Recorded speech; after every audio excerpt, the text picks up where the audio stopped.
السلام علیکم ورحمۃ اللہ وبرکاتہ۔ رب اشرح لی صدری ویسر لی امری واحلل عقدۃ من لسانی یفقہوا قولی۔ ربنا زدنا علما اللہم فقہنا فی الدین۔ اللہم ارنا الحق حقا وارزقنا اتباعہ وارنا الباطل باطلا وارزقنا اجتنابہ۔ سورہ البقرہ آیت نمبر 91 تک ہم تفسیر کر چکے ہیں، جس میں ہم نے بنی اسرائیل کی مختلف برائیوں کے بارے میں پڑھا، اور جب انہیں قرآن پاک پر عمل کرنے کے لیے اور ایمان لانے کے لیے کہا گیا تو انہوں نے کہا کہ ہمارے لیے وہی کافی ہے جو ہمارے اوپر نازل کی گئی، یعنی تورات، اور ہم اسی کو مانیں گے، اس کے علاوہ ہم کسی اور کتاب کو نہیں مانیں گے۔ جس پر انہیں تنبیہ کی گئی کہ اگر تم تورات پر ایمان لانے والے تھے تو تم نے اپنے دور کے انبیاء کو کیوں قتل کیا، اگر تم واقعی اتنے سچے ایمان لانے والے ہو تورات پر۔ تو اب آیت نمبر 92 میں مزید دیکھتے ہیں ان کے بارے میں۔ بسم اللہ الرحمن الرحیم۔ وَلَقَدْ، اور البتہ تحقیق، جاءکم، آئے تمہارے پاس، موسیٰ علیہ السلام، یعنی بنی اسرائیل کے پاس موسیٰ علیہ السلام آئے، بالبیناتی، سات روشن نشانیوں کے، یعنی معجزات لے کے۔ ثم، پھر، اتخذتم العجل، بنا لیا تم نے بچڑے کو معبود، من بعدہ، اس کے پیچھے، یعنی موسیٰ علیہ السلام جب طور پر گئے اللہ تعالیٰ سے تورات لینے کے لیے، معجزات لانے کے لیے، تو انہوں نے پیچھے بچڑے کو معبود بنا لیا۔ وَأَنْتُمْ، اور تم، ظالمون، ظالم تھے۔ یہاں ظالم کیوں کہا گیا؟ شرک کی وجہ سے مشرک کو ظالم کہا جاتا ہے، کیونکہ قرآن پاک میں ہی آتا ہے سورہ لقمان کے اندر کہ ان الشرک لظلم عظیم، شرک جو ہے وہ سب سے بڑا ظلم ہے۔ تو بہرحال اس آیت میں انہیں یہ کہا گیا کہ موسیٰ علیہ السلام تمہارے پاس روشن دلائل، معجزات لے کر آئے، لیکن تم نے انہیں بھی نہیں مانا اور تم ان کے پیچھے شرک کرنے لگ گئے۔ آیت نمبر 93۔ وَإِذْ، اور جب، اخذنا، لیا ہم نے، میثاقکم، پکا وعدہ تم سے، یعنی اللہ کے احکامات کی پابندی کرنے کا وعدہ، ورفعنا، اور بلند کیا ہم نے، فوقکم الطور، تمہارے سروں کے اوپر طور کو، خذو، پکڑ لو، لے لو، یعنی جو احکامات تمہیں دیے جا رہے ہیں، ما آتیناکم، جو دیا ہم نے تم کو، یعنی تورات میں احکامات دیے، بقوتٍ، ساتھ قوت کے، یعنی اتنی قوت سے پکڑو کہ تم انہی پر عمل کرو، واسمعوا، اور سنو، یعنی سننا پہلا عمل ہوتا ہے نا، پہلا سٹیپ ہوتا ہے، تو سنو اللہ کے احکامات کو اور ان پر عمل کرو۔ قالوا، انہوں نے کہا، یعنی بنی اسرائیل نے کہا، سمعنا، ہم نے سن تو لیا ہے، یعنی سرسری سننے کو کہتے ہیں، وعصینا، اور نافرمانی کی ہم نے، یعنی ہم ماننے والے نہیں ہیں، جو مرضی ہے آپ کرو۔ وَأُشْرِبُوا، اور وہ پلا دیے گئے، یعنی جو چیز یعنی کسی چیز کے محبت کا اثر لینا مراد ہے، تو وہ اشربو فی قلوبہم، تو وہ پلا دیے گئے اپنے دلوں میں، العجلہ، بچڑے کو، بکفرہم، اپنے کفر کے ساتھ، یعنی بچڑے کی محبت ان کے دلوں میں رچ بس گئی تھی، اور اس لیے وہ زبان سے اگر کہہ بھی رہے تھے کہ ہم ایمان لاتے ہیں، لیکن ان کے دلوں میں ایمان نہیں تھا۔ کل، کہہ دیجئے، بئس ما، کتنا برا ہے، جو یامرکم، حکم دیتا ہے تم کو، بھی، ساتھ اس کے، ایمانکم، تمہارا ایمان، ان، اگر، کنتم، ہو تم، مومنین، ایمان لانے والے، یعنی ایک طرف تم کہتے ہو کہ ہم تورات پر ایمان لائے ہیں، اور دوسری طرف تم جو ہے وہ بچڑے کی محبت میں سرشار ہو۔ تو اس سے قبل بھی آیت نمبر 63 اور 84 میں بنی اسرائیل کے میثاق کا ذکر آ چکا ہے۔ طور کو ان کے اوپر معلق کر کے پرہیبت ماحول میں تورات کے احکامات کی پوری پیروی کرنے کا پختہ عہد لیا گیا تھا، لیکن اس غیر سنجیدہ اور عذاب الہی سے بے خوف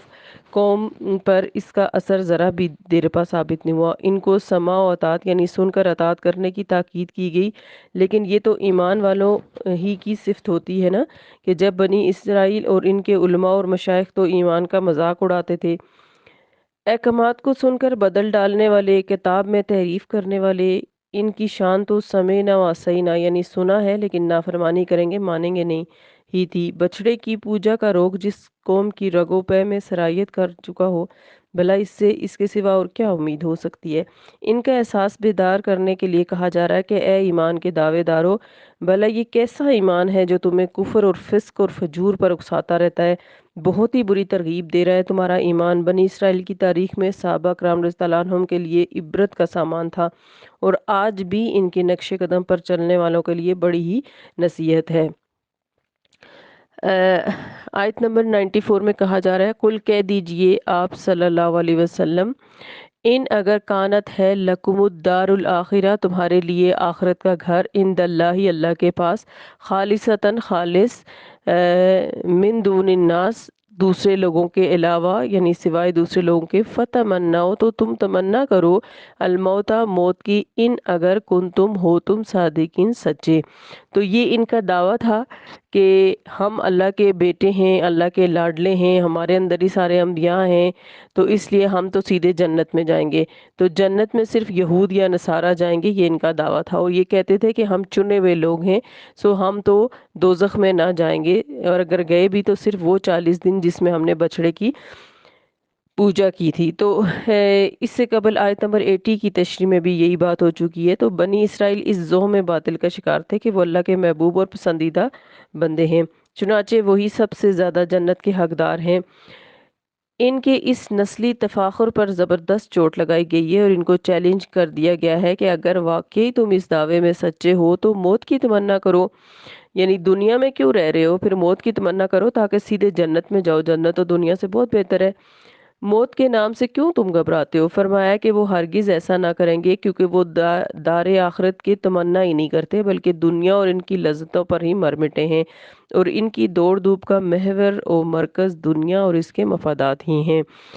آیت نمبر 95 میں ولن اور ہرگز نہیں یتمناہو وہ تمنا کریں گے اس کی یعنی موت کی ابداً کبھی بھی نہیں، بما بوجہ اس کے جو قدمت ایدیم آگے بھیجا ہے ان کے ہاتھوں نے۔ آگے بھیجنے سے کیا مراد ہے؟ کیونکہ ان کو اپنے اعمال، اپنے جرائم اور اپنی حرکتوں کا بہت اچھے طریقے سے پتہ ہے، اس لیے وہ کبھی بھی موت کی تمنا نہیں کریں گے۔ واللہ اور اللہ تعالیٰ علیم خوب جاننے والا ہے بالظالمین ظالموں کو۔ تو یعنی یہ موت کی تمنا نہیں کریں گے کیونکہ ان کو پتہ ہے کہ ہم نے کوئی اچھا عمل کر کے آگے نہیں بھیجا ہوا، اس لیے موت کی یہ تمنا کیسے کر سکتے ہیں۔ وَلَتَجِدَنَّهُمْ اور البتہ ضرور پاؤ گے تم ان کو احرص الناس حریص ترین لوگوں میں سے علی اوپر حیاتن دنیا کی زندگی پر، وَمِنَ الَّذِينَ اور ان لوگوں میں سے اشرکو جنہوں نے شرک کیا، یا ودو دل چاہتا ہے احدہم ہر ایک ان کا لو کاش یعمرو وہ عمر دیا جائے الف سنتن 1000 سال، وما ہوا حالانکہ نہیں وہ بمزحزحہ بچانے والی اس کو من العذابی عذاب سے این یعمر کہ وہ عمر دیا جائے، واللہ اور اللہ تعالیٰ بصیر دیکھنے والا ہے بما اس کو جو یعملون یہ عمل کرتے ہیں۔ تو انسان کو اگر لمبی عمر ملے اور وہ برائیوں میں ہی زندگی گزارے تو عذاب سے تو نہیں بچ سکتا، تو زیادہ لمبی عمر یعنی یہ تو عام لوگوں سے زیادہ لمبی عمر پر حریص ہیں۔ تو لمبی عمر اس بات کی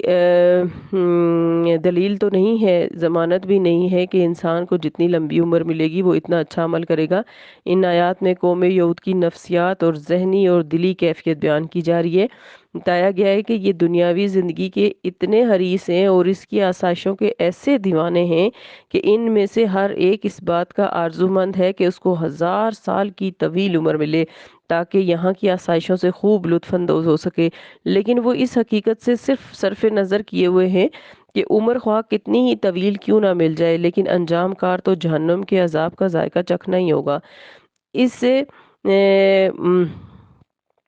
اس سے فرار تو ممکن ہی نہیں ہے نا۔ عام مشرکوں سے تقابل کرتے ہوئے بتایا گیا ہے کہ وہ بھی دنیا کے طلبگار اور آخرت سے بیگانہ ہیں، اسی لیے دعوت حق سے منہ موڑیں، لیکن یہ بنی اسرائیل تو دنیا پرستی میں ان سے بھی آگے بڑھ گئے ہیں۔ قرآن یہاں اور دیگر مقامات پر ہمیں یہ پیغام دیتا ہے کہ دارالآخرت کے سچے آرزو مند اللہ کے مومن اور متقی بندے اللہ کی رضا اور مغفرت کے ذریعے اس کے حصول کی کوشش کرتے ہیں، جہاد و قتال میں بڑھ چڑھ کر حصہ لیتے ہیں، وہ دنیا کی لذتوں میں گم ہو کر آخرت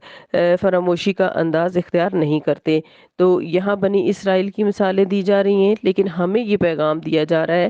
کہ موت کی تمنا صرف وہ کر سکتا ہے جو سچا مومن ہوتا ہے، کیونکہ اس کی خواہش ہوتی ہے کہ وہ اللہ تعالیٰ سے جا کے ملے اور اس دنیا کے گناہوں اور فتنے سے اس کی جان چھوٹے۔ اس کا مطلب یہ نہیں ہے کہ ہمیں بات بات پہ موت کی تمنا کرنی چاہیے، اس کا مطلب یہ ہے کہ ایک مومن اپنے اچھے اعمال کے ذریعے ہمیشہ موت کی تیاری میں رہتا ہے، اور اسے موت سے اس طرح سے ڈر نہیں لگتا جیسے غیر مومن کو لگتا ہے، کیونکہ غیر مومن جیسے کہ یہاں یہود کا ذکر کیا گیا ہے کہ وہ تو موت کی تمنا کبھی بھی نہیں کریں گے، اور یہی خواہش کرتے ہیں کہ ان کو 1000 سال زندگی دی جائے، کیونکہ ان کے اعمال آخرت کے لیے نہیں ہوتے۔ تو اللہ تعالی ہم سب کو سچا ایمان اور عمل صالح کی توفیق دے، اور ہمیں اپنی موت کی ہمیشہ تیاری کرنے کی توفیق عطا فرمائے، آمین۔ سبحانک اللہم و بحمدک، نشہد ان لا الہ الا انت، نستغفرک و نتوب الیک۔ السلام علیکم ورحمۃ اللہ وبرکاتہ۔